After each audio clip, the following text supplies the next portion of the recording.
कपड़े धोने वाली बहू। शादी के पहले से ही विभा को कपड़े धोने का बड़ा शौक था। कभी नल के नीचे तो कभी तालाब के पास। अरे मेरी नीली वाली लुंगी नहीं दिख रही है। विभा की अम्मा, कहाँ रखी है लुंगी? अरे वो तो विभा ने परसों ही धोकर रखी थी आपकी अलमारी में, देखो वहीं होगी। वो ना मैंने आज धो दी, मुझे लगा कि गंदी हो गई होगी।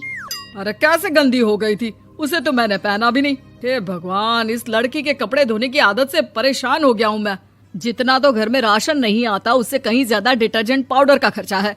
इसकी शादी करवा दो, शादी जाए अपने घर में ही करे काम, फिर चाहे घर के कपड़े धोने हो या पूरे गांव के।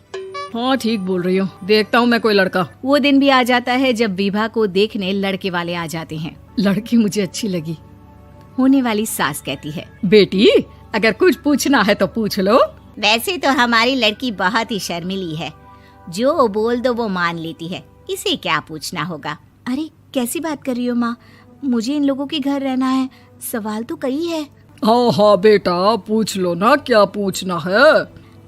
आप लोगों के घर कपड़े कौन धोता है? सास का मुंह बन जाता है।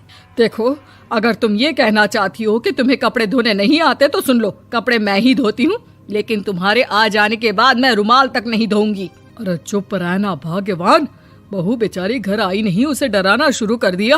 वो क्या है ना बिटिया, अभी तक तो ये कल्लू की माँ ही धोती थी, लेकिन अब तुम्हारे पापा तो दहेज में वॉशिंग मशीन देंगे ही।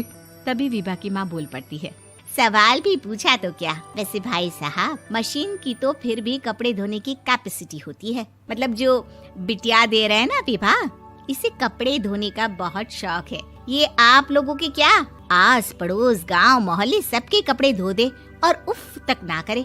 बाहर देखा नहीं आपने कितने कपड़े सूख रहे हैं, सब हमारी बिटिया ने ही तो धोए हैं। बस भी करो ना माँ, शर्म आ रही इतनी तारीफ सुनकर।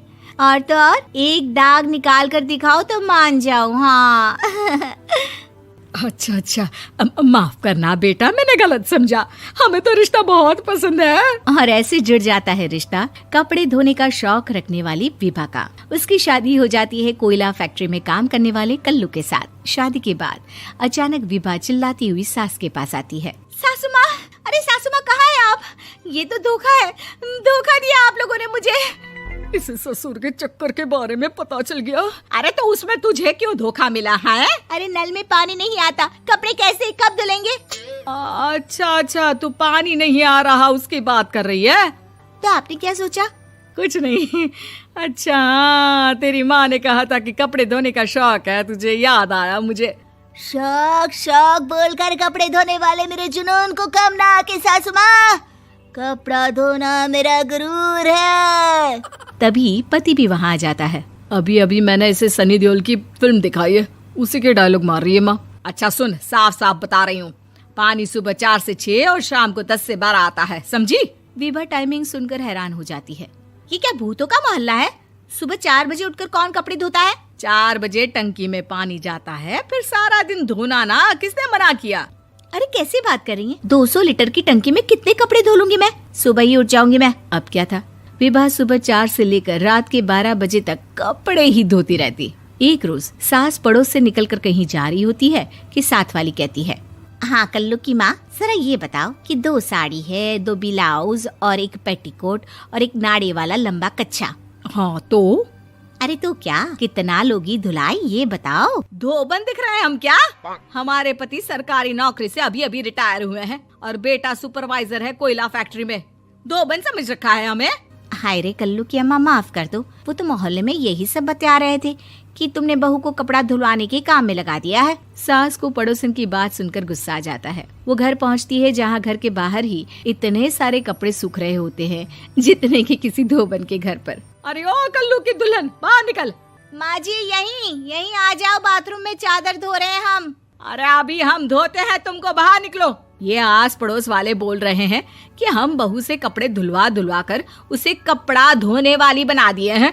अरे छोड़ो ना माँ जी, किन लोगों की बातों में आती हो? आस पास के लोगों का तो काम ही होता है कि वो किसी तरह सास बहू को लड़ा दे।